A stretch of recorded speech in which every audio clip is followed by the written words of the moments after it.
icagi-ini matiri marakinyerwo nigwo na njira nginyaniru kumana na ubore nieranire ministry yake onyitaniri-ini na makomishona a borithi matura-ini ni magukinyaniria mubango uyu nigwo kuguna andu aingi kumanagia na nginya riu a Kenya 700,000 nio makoretwo makiyandikithia no thirikari iraikorwo igitanya andu milioni 1.3 nio magukorwo makiyandikithia kahinda-ini ga ciumia cigire ciukite.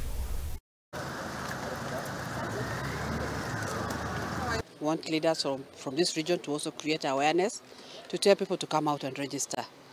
At this level, we should be expecting that about over 1,000 should have registered. So at 13,000, we're a bit low. So we want to see what the issue is, but our officers on the ground have advised us that we should go to the interior parts of this county. Most of the registration was done in the city of Eldoret. So we want for the next 2 weeks our officers to go to the interior and register the persons with disability, the older persons, the vulnerable children that need to be put onto the program, and that's my appeal. Part of the money when they get, they should be able to get the NHIF card to be able to support them when they have sickness.